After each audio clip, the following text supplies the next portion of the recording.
네, 할렐루야. 아멘. 네, 오늘 말씀은 지난 어제에 이어서 계속해서 레위 자손들의 그 직무, 그들이 하나님의 성전에서 봉사하는 그 일들에 대해서 계속해서 말씀을 합니다.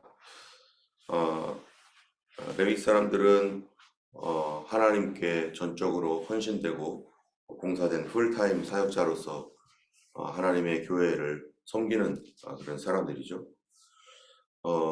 이스라엘 백성들의 첫 번째 아들이 이 이집트에서 하나님의 그 심판이 내릴 때 보호를 받고 어린 양의 피로 보호를 받은 그것을 근거로 하여서 하나님께서 모든 처음 난 것은 하나님의 것으로 그렇게 돌리라고 말씀하셨는데, 그들을 대신하여 레위인을 하나님께 돌려서 하나님의 일에 전적으로 헌신된 하나님을 위하여 봉사하는 사람으로 하나님께서 사용하시는데, 그 사람들이 바로 이 레위인인 것입니다. 레위인은 이제 그 아론의 계통의 제사장들을 전적으로 도와서 그들의 가족으로서, 사촌들로서 이제 레위인들이 함께 하나님의 그 직무를 봉사하는 그 일을 하는데요. 오늘 말씀은 이제 레위인들의 그 가문과 그리고 그들이 하는 일들, 그런 일들이 어디에 있는가? 여기 보면은 먼저 고핫 자손의 그 고핫 자손에 대한 임무가 나오고, 그 다음에 게르손, 무라리, 이렇게 이러한 사람들의 그 종족별로 그 이름이 나오고, 그리고 그들이 해야 할 일이 무엇인지를 이렇게 말씀해 줍니다. 먼저 이제 4장 1절에도 보면은 항상 나오는 말씀이 있어요. 그거는 여호와께서 모세와 아론에게 말씀하여 이르시되, 그래서 하나님께서 명령하여 주신 말씀입니다. 모든 이 일들은 모세의 아이디어에서 나온 것도 아니고 아론의 구상에서 작전회의를 짜서 이게 나온 게 아니라 그들이 하나님께로부터 말씀을 받은 것을 이제 백성들에게 말해주는 것입니다. 이것은 그들의 말이 아니라 하나님께서 하신 말씀이고, 하나님을 섬기려면 어떻게 섬겨야 되느냐? 사람의 생각과 사람의 어떤 아이디어에서 섬기는 것이 아니라 반드시 하나님의 말씀대로 섬겨야 된다는 거예요. 자, 하나님 말씀대로 섬길 때 2절에 보니까 레위 자손 중에 고핫 자손은 그들의 종족과 조상의 가문에 따라 집계할지니, 이렇게 말합니다. 여러분, 여기에 하나님께서 고핫 자손을 계수하라 하면서 고핫 자손 얘기가 나옵니다. 아까 우리가 봤던 대로 이 레위 자손에는 고핫, 무라리, 또 게르손 이렇게 있는데요. 이 종족의 어떤 순서로 보면은 장남, 차남, 그 다음에 삼남 뭐 이렇게 내려가는데, 이 가장 먼저 고핫 자손보다 먼저 된 그 장자 자손이라고 할 수 있다면은 이 게르손입니다. 게르손이 먼저 나와야 하고 게르손이 더 중요한 직분을 맡아야 될 터인데, 그런데 하나님은 이 게르손 자손은 이 고핫 자손보다 그 뒤에 세우고 고핫 자손이 먼저 나옵니다. 왜 고핫 자손이 먼저 나오는가? 그것은 이 하나님의 말씀에 의지한 거예요. 하나님께서 그렇게 선택을 했습니다.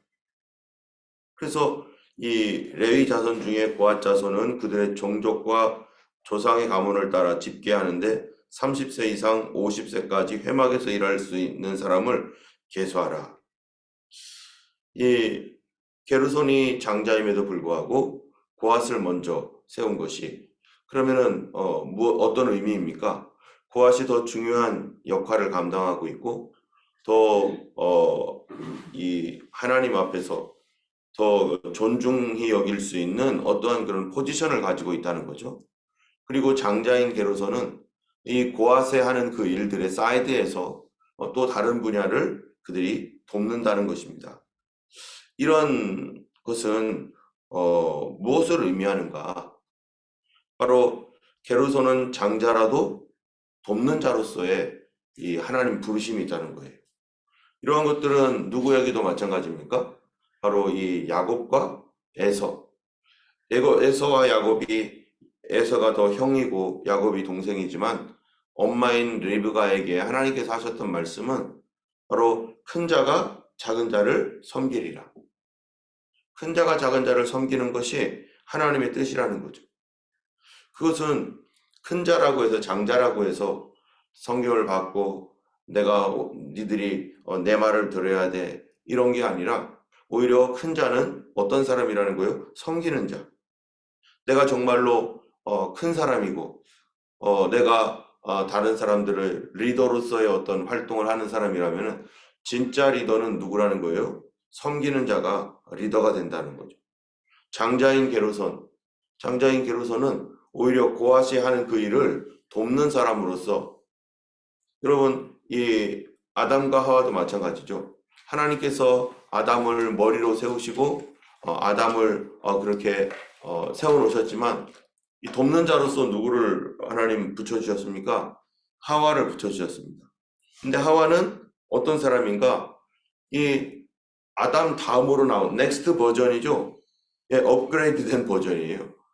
그래서 하와의 도움이 없으면 아담은 바르게 설 수 없는 그런 사람이죠.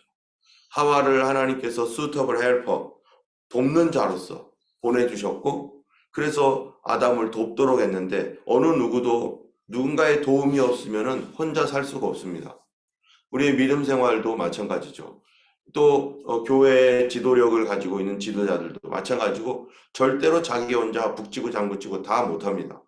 하나님께서 정말로 자기보다 우수하고 자기보다 훨씬 나은 사람, 나 자신보다 나를 훨씬 더 잘 도와줄 수 있는 그러한 나보다 나은 사람을 하나님께서 붙여주셔서 참으로 이 부족한 그런 사람들을 나보다 훌륭한 사람이, 인격적으로나 영적으로나 이런 사람이 오히려 돕게 해가지고 나 자신을 세워주고 우리의 사역을 온전하게 하시는 것. 그래서 돕는 사람은 나보다 훌륭한 사람인데 나를 도와주니 이 도움을 받는 내가 오히려 고맙고 감사하고 정말로 이 하나님의 은혜에 그 빛을 받은 것이죠.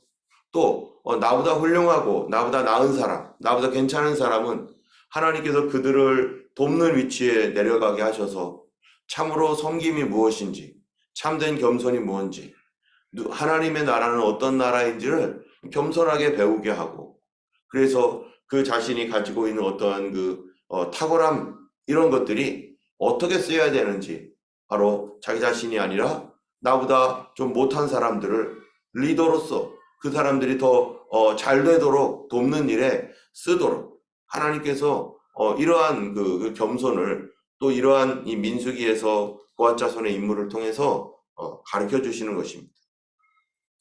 여기에 보면은 3절에 보면은 곧 30세 이상으로 50세까지 회막 일을 하기 위하여 그 역시 참가할 만한 모든 자를 계수하라 하면서 도대체 고앗 자손은 어떤 일을 감당하는가? 여기 보면은 4절에 고앗 자손은 지성물에 대하여 할 일이라는 거예요. 지성물, 지성소에 있는 물건들을 고앗 자손들이 다 담당합니다. 여러분, 지성소는 무엇의 상징입니까? 하나님의 임재의 상징이고, 거기는 함부로 아무나 들어가지 못하는 곳이고, 거기 아무거나 들춰볼 수도 없는 것이고, 가장 중요한 임무, 이러한 일들을 이 대제사장만 1년에 한 번 겨우 들어가는 그 일을 이 고앗 자손이 그거를 이 텐트를 치고 또 해체하고 할 때마다 이 일을 감당하는 그 일로 고앗 자손들을 불렀습니다. 그런데 이 고앗 자손들이 하는 그 일들이 이 지성소의 일이고, 또 이제 게르손 자손들은 그 회막에서 복무하고 성막 휘장들과 가죽 덮개 뭐 이런 거를 처리하는 일이고, 무라리 자손들은 또 뜰, 뭐 기둥, 받침 뭐 이런 것들을 이게 처리하는 일인데, 근데 이 일을 해야 하는 그 사람들의 연령대가 어떠냐면은 3절에 보니까 곧 30세 이상으로 50세까지 회막 일을 할 사람들. 또 게르손 자손도 어때요? 23절에 30세 이상으로 50세까지. 무라리도 30세부터 50세까지. 여러분, 우리가 하나님의 일을 하는 것도 다 뭐가 있는 거예요? 다 그 때가 있는 것이죠. 시간이 우리를 기다려주진 않습니다.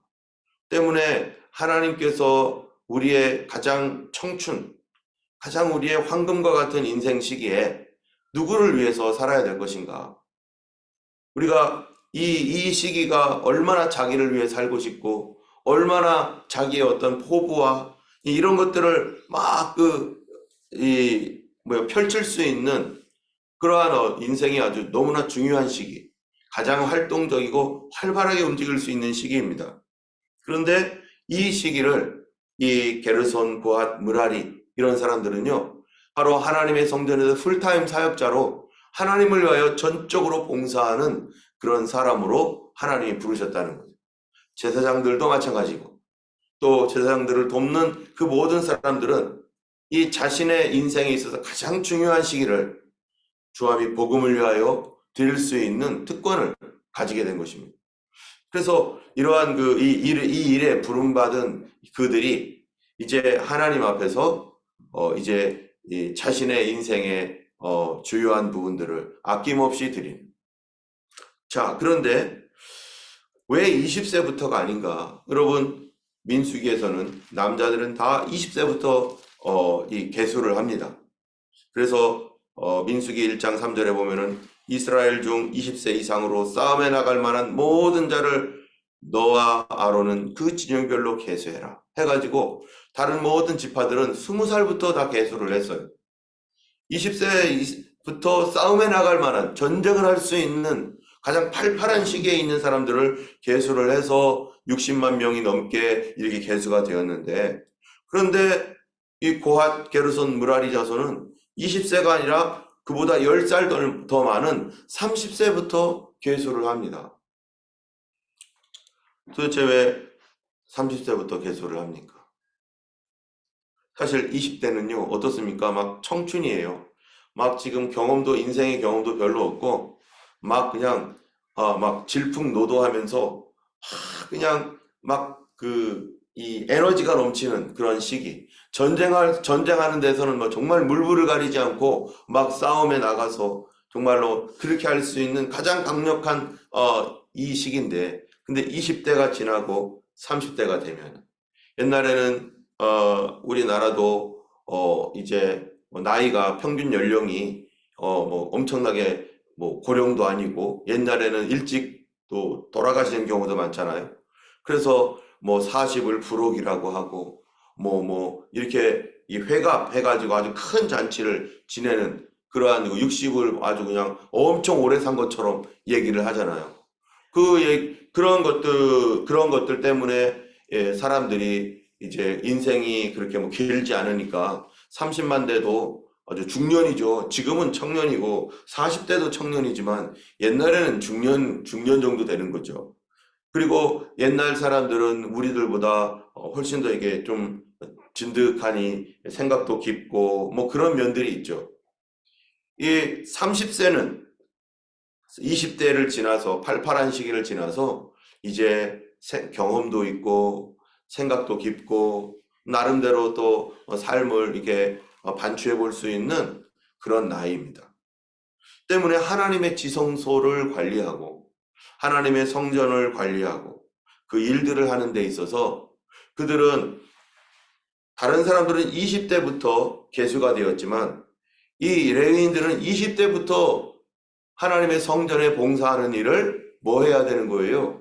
준비해서 30대에 본격적으로 성전 일을 하게 됩니다. 10년을 그들은 어떻게 해야 될지를 바라보고 그들이 그 일을 위하여 하나님을 섬기는 그 일을 위하여 계속해서 준비하고 또 준비하면서 자신의 삶도 영들어가고 또 진득해지고 깊이 숙고하고 생각하게 되고 그리고 막 자신의 어떠한 그 혈기나 뭐 이런 걸로 막 움직이는 게 아니라 그런 그 경험과 이런 지혜를 가지고서 준비되었다가 30대부터 이제 하나님의 일을 시작하는 거예요. 그러면은 뭐 20대는 막 금방 팔팔 끓어가지고 막 그냥 확 하고 막 확 꺼지기도 하고 막 이러지만 30대에서는 그렇지가 않는 거죠. 이제 어떤 일을 하더라도 꾸준하게 이제 50대까지 끝까지 갈 거니까 꾸준하게 하면서 하나님의 일을 이렇게 봉사를 하게 되는 것입니다. 때문에 하나님의 일은요, 나의 막 인간적인 에너지와 막 패기와 막 이런 걸로 막 해 나가는 게 아니라 적어도 하나님의 성전을 봉사하고 하나님의 일을 하는 그런 사람들은 영적으로나 정신적으로나 또는 이런 경험적으로 뭐가 있어야 되는 거예요? 성숙해져야 돼요. 어떤 사람은 정말 예수님 믿고 변화되었는데 곧바로 뭐가 된다는 거예요? 곧바로 목사 되겠다고 해가지고 신학교 가가지고 이제 예수 믿은 지 몇 년 안 됐는데 2, 3년 됐는데 이제 곧바로 예수 믿고 신학교 가가지고 막 이렇게 하면요, 뭐가 되는 거예요? 그게 아무런 경험도 없습니다. 신앙적인 깊이도 없습니다. 그러다 보니까 실수하게 되고 자기 멋대로 생각하고 패기는 있고 막 뜨거운 열심은 있는데 실수를 자주 하게 되고 그러다 보니까 그 가는 길이 차라리 좀 늦춰서 갔으면 좋을 걸. 여러분, 우리가 인터넷을 보면은 예수 믿고 이제 변화된 사람, 옛날에 막 살다가 변화된 사람들 있잖아요. 그런 사람들이 막 하늘의 신령한 은혜와 하나님의 은사를 맛보고 나서 인터넷을 탁 켜버려요. 그리고서 자기가 경험했던 거 막 말해주면서 막 신기한 경험들을 막 얘기합니다. 이제 2, 3년 된 사람인데. 예전에 어떤 사모님이 저한테 자기네 교회 교인이 바로 그 인터넷 하는 그 사람에게 속아가지고 어려움을 당한 얘기를 하는 거예요. 이제 예수 믿은 지가 몇 년 안 됐는데 그런데 이 사람에게 은사가 나타나고 막 능력이 나타나고 자기의 꿈에 대한 얘기, 막 환상 봤던 얘기, 자기가 변화된 얘기 막 하니까 사람들이 막 호기심이 있어가지고 나도 그런 체험하고 싶은데 나도 이런 게 필요한데 자기는 경험을 못했지만 저 사람은 경험했으니까 인터넷을 구독하고 거기에서 모여가지고 예배를 드리고 본교회 예배가 있는데 거기서 예배를 드리고 거기다 기도해달라고 막 부탁을 하고 그러다가 이 사람 자체도 누구예요? 지금 자신도 눈봉사예요. 이제 눈을 겨우 뜬 사람이에요. 앞에 제대로 보이지도 않는데 내가 못 본 것을 봤다고 해서 그 사람이 대단한 겁니까 지금? 여러분, 옛날에 미네르바의 부엉이 있잖아요. 미네르바의 부엉이. 부엉이가 낮에는 하루 종일 잠자다가 밤에 돼서는 막 눈이 번쩍 뜨였어요. 그래서 밤은 참 잘 봐요. 그래가지고 쥐가 어느 날 돌아다니다가 자기의 뭐를 잃어버렸어요. 그런데 미네르바의 부엉이가 야, 너 안 보이니? 안 보이는데 저쪽에 있어. 저거 가져가. 그러니까 보여주니까 알려주니까 와, 너 대단하다 하면서 다른 짐승들에게 막 소문을 내주는 거죠. 또 다른 누군가가 가다가 길을 잃어버렸는데 부엉이가 야, 길이 안 보이니? 안 보여. 이렇게 돼 있잖아. 나는 안 보이는데 너는 보이는구나. 사람들은 밤에 보이는 부엉이를 보고서 와, 대단하다. 우리는 안 보이는데 너는 보이는구나. 그런데 그러면서 많은 짐승들이 저녁으로만 모였어요. 와, 우리는 안 보이는데 너는 보이는구나. 그러다가 거기에 불이 나가지고요. 이 짐승들이 다 이제 어디론가 가야 되는 거예요. 이제 자기의 삶의 터전을 잃어버려서 이제 어디론가 피신해야 되는데 밤에 가니까 부엉이가 앞에서 가니까 사람들이 그 짐승들이 잘 따라가는 거예요. 와, 우리는 안전하다. 우리는 안 보이는데 부엉이가 우리 앞길을 가니까 얼마나 안전한지 너무 고맙다 하면서 가는데 아침이 되고 동이 트고 하니까 이 부엉이는 밤에는 잘 보이는데 이 부엉이는 밤에는 잘 보이는데 낮에는 안 보이는 거예요.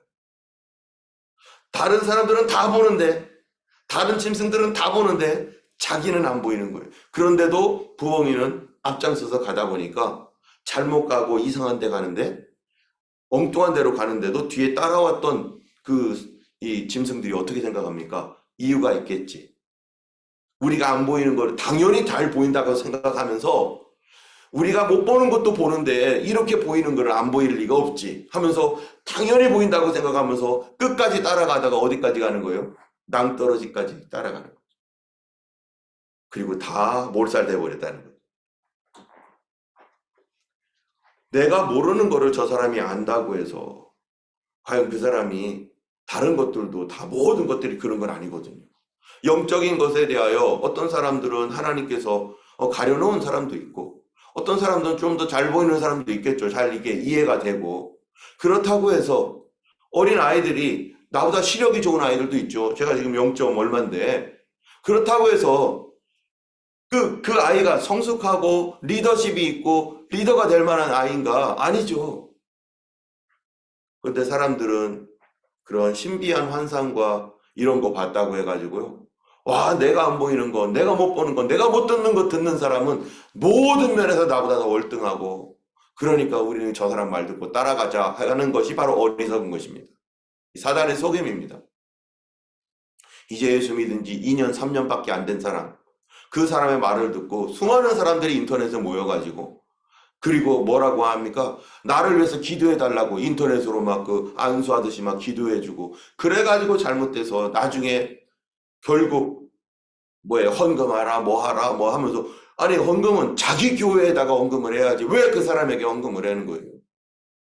자기 교회 헌금을 드리더라도 규모 있게 질서 있게 하고 모든 것이 하나님 말씀대로 돼야지, 그 자기에게 오라고 해가지고 뭐 이렇게 해놔가지고 결국 사기꾼이 되고 자기도 망하고 다른 사람도 망치고. 자기는 처음엔 정말 주님의 그 은혜가 있었죠.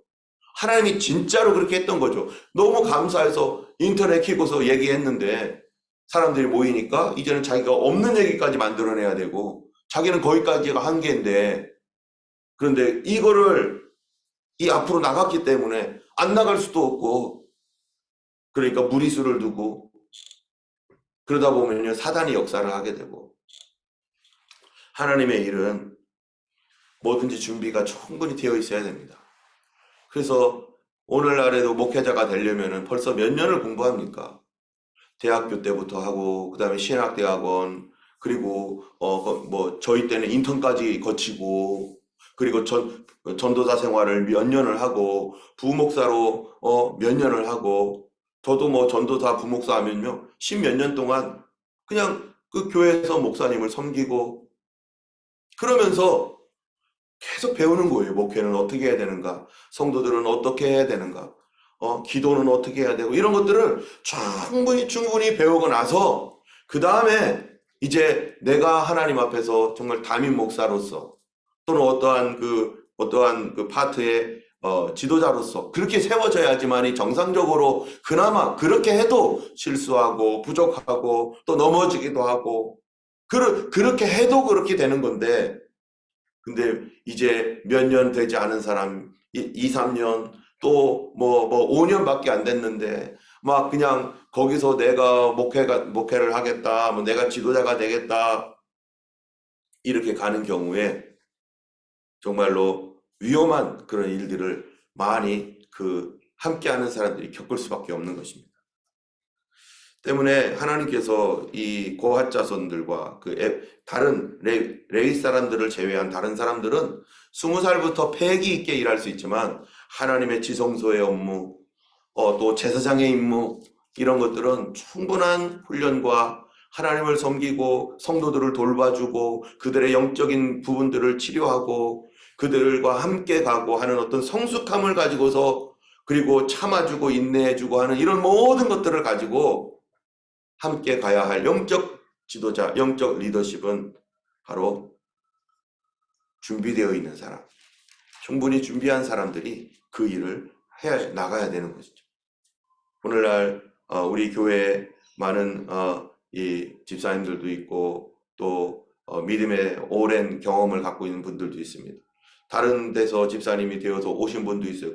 그렇지만 저희 교회에서 올 때 또 우리 교회를 알아야 되고 파악해야 되니까 처음부터 집사 직분을 주지 않고 3년 이상 기다리고, 또 집사가 되려면은 적어도 주일 성수를 하는지, 아니면 11조를 제대로 하고 있는지, 또 무엇보다도 중요한 것은 거듭난 체험을 가지고 있는지, 어떤 변화가 있었는지, 성령의 사람으로서 어떻게 변화되었는지에 대한 간증을 할 수 있는 이러한 어떤 것들을 가지고서 우리가 함께 하나님의 일을 할 수 있는 그런 충분한 준비가 되어 있는 사람들, 이런 사람들을 함께 하나님 앞에서 나아가는 것이죠.